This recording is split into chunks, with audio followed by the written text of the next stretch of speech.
जो नेशनलिज्म हमें किसी खास मुल्क, किसी खास वतन के साथ जोड़ता है। पाकिस्तान मुल्क नहीं, पाकिस्तान नजरिया है। तारीख 24 मार्च का महीना सन 2026 यानी इसी मार्च की बात है। दिल्ली की एक अदालत, सन्नाटा इतना गहरा कि सुई गिरे तो आवाज़ सुनाई दे। और इसी सन्नाटे में जज साहब की आवाज़ गूंजती है, आसिया अंद्राबी आप पर भारत देश के खिलाफ साजिश रचने, आतंकी संगठन से जुड़े रहने और भारत देश के खिलाफ जंग छेड़ने के आरोप साबित हुए हैं। अदालत का फैसला है, आपको उम्र कैद की सज़ा सुनाई जाती है। साथ ही उनकी 2 महिला साथी सोफी फहमीदा और नाहिदा नसरीन को 30-30 साल की सज़ा सुनाई जाती है। जैसे ही दिल्ली की अदालत में सज़ा सुनाई गई, ऐसे ही फ़ौरन पाकिस्तान में मातम शुरू हो गया। पाकिस्तान ने कहा कि आसिया अंद्राबी को उम्र कैद की सज़ा और उनकी 2 साथियाँ फहमीदा, सोफी, नाहिदा नसरीन को जो सज़ा दी गई वो पूरी तरह पाकिस्तान खारिज करता है। और सबसे बड़ा दुख हुआ इस सज़ा में वो था हाफिज सईद को, क्योंकि उसकी बहन थी। आखिर कौन है आसिया अंद्राबी जिसे सजा भारत में हुई और मातम पाकिस्तान में? मुसलमान जो भी वसहीर का है वो पाकिस्तानी है। इस्लाम की बुनियाद पर, ईमान की बुनियाद पर, कुरान की दावत पर, मोहम्मद सल्लल्लाहु अलैहि वसल्लम की मोहब्बत की बुनियाद पर हम पाकिस्तानी हैं। पाकिस्तान हमारा है। नमस्कार, मैं राजीव चौधरी। आसिया अंद्राबी की सज़ा के साथ कश्मीर में आतंक का एक लंबा सफ़र ख़त्म होता है। एक सफ़र जो 1962 के आसपास श्रीनगर की पुरानी गलियों में शुरू हुआ था, जहां एक साधारण परिवार में जन्मी जिसने बायोकेमिस्ट्री और अरबी भाषा में मास्टर किया और वो आगे चलकर भारत की सबसे विवादित आतंकवादी चेहरा बन गई। आसिया अंद्राबी की कहानी शुरू होती है जन्म से, पढ़ाई से, उसके विचारों से और उस बीज से जो आगे चलकर एक जहरीले पेड़ की शक्ल ले ली है। दरअसल ये सिर्फ एक महिला की कहानी नहीं है, ये आसिया की कहानी नहीं है, बल्कि कश्मीर घाटी के उस दशकों पुराने कश्मीरी हिंदुओं की दर्द की भी कहानी है, जिसे आसिया ने अपने कट्टरपंथी विचारों से कुरेदा और उस जख्म को नमक डाला। कहानी शुरू होती है 1962 या 63 के आसपास से। श्रीनगर के एक परिवार में आसिया के पिता मोहम्मद याकूब अंद्राबी एक सरकारी अफसर थे। उन दिनों कश्मीर में अलगाववाद अपने शुरुआती दौर में था। आसिया ने बचपन से ही एक मिडिल फैमिली में पढ़े लिखे परिवार की परवरिश पाई थी। पहले श्रीनगर के सरकारी महिला कॉलेज से पढ़ाई की, फिर कश्मीर यूनिवर्सिटी से बायोकेमिस्ट्री में MSc किया, साथ ही अरबी भाषा में मास्टर की डिग्री भी हासिल की।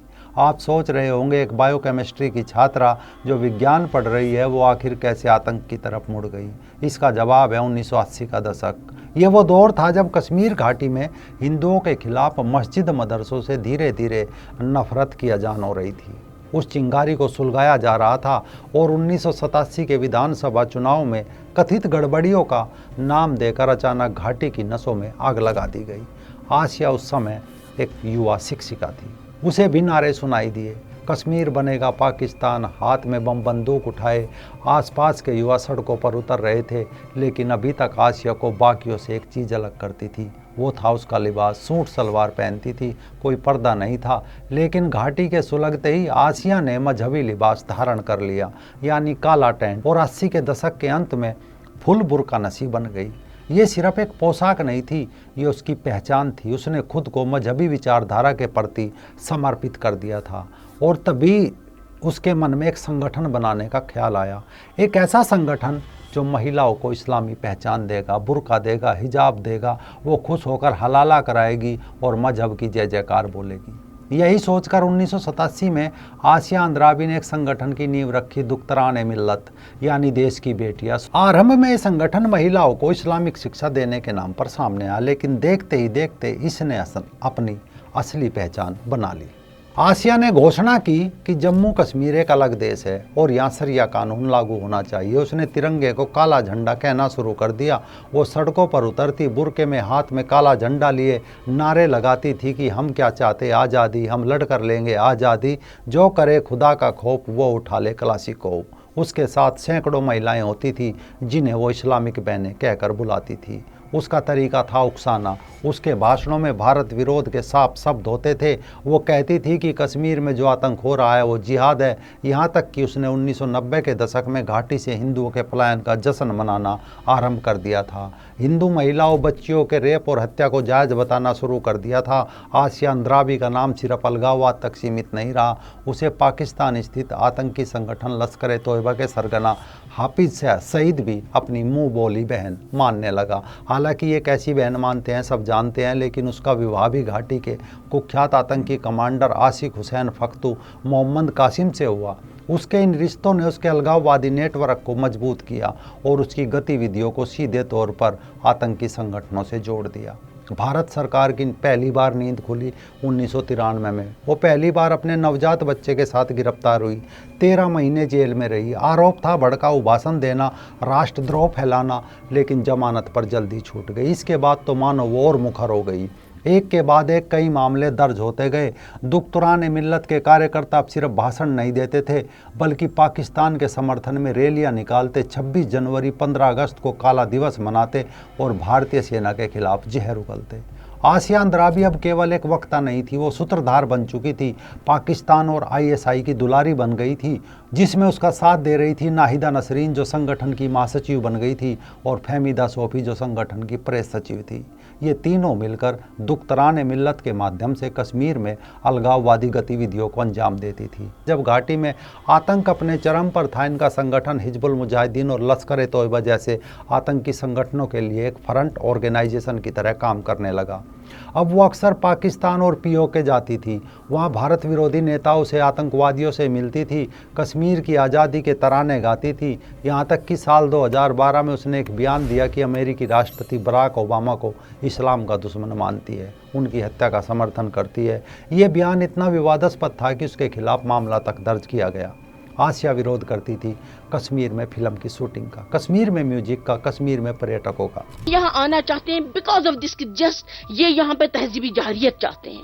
ये यहाँ हमारे कल्चर को, जो हमारे अखलाकी जवाबित है, हमारी मॉरल एथिक्स है, उसको, उन फाइबर्स को ख़त्म करना चाहते हैं। हमारा जो सोशल फैब्रिक है उसको ख़त्म करना चाहते हैं, ये with the help of this Bollywood culture.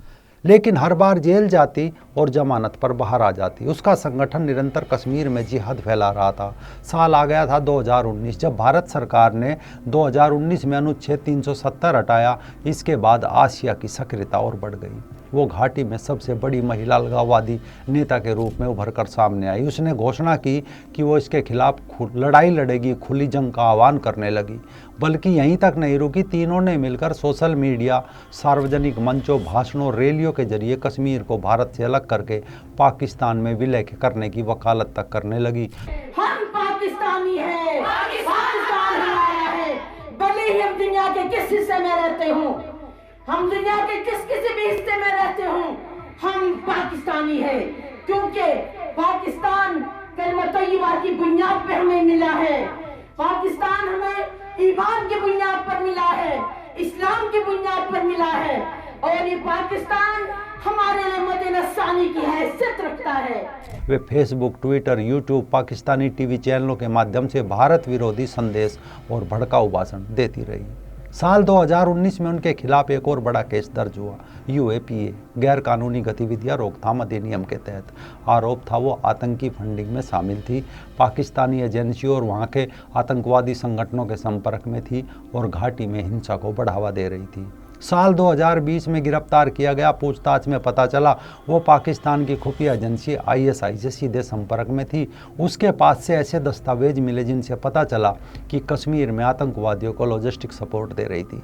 सरकार ने उसके संगठन दुख्तरान मिल्लत को अवैध संगठन घोषित कर दिया। आसिया अंद्राबी के खिलाफ NIA ने चार्जशीट दाखिल की। आरोप पत्र में साफ लिखा था कि वो देश के खिलाफ जंग की साजिश का हिस्सा थी। NIA ने अदालत में बताया कि आसिया और उसके साथियों ने कश्मीर घाटी में आतंक को बढ़ावा दिया। जल्द ही वो युवा भी सामने आ गए जो सरकारी गवाह बने, जो आसिया के भाषणों से प्रेरित होकर आतंकी संगठनों में शामिल होते थे। साथ ही उसके खिलाफ एक और ठोस सबूत था वो वीडियो जिसमें वो पाकिस्तानी झंडे के साथ खड़ी नजर आती थी और भारत के खिलाफ नारे लगाती थी। साल 2023 में दिल्ली की एक अदालत ने उसे और उसकी दोनों सहयोगियों को दोषी करार दिया। अदालत ने कहा कि आसिया अंद्राबी ने न सिर्फ भारत सरकार के खिलाफ भड़काऊ भाषण दिए बल्कि आतंकी गतिविधियों के लिए धन भी जुटाया और घाटी में शांति फैलाने की साजिश रची।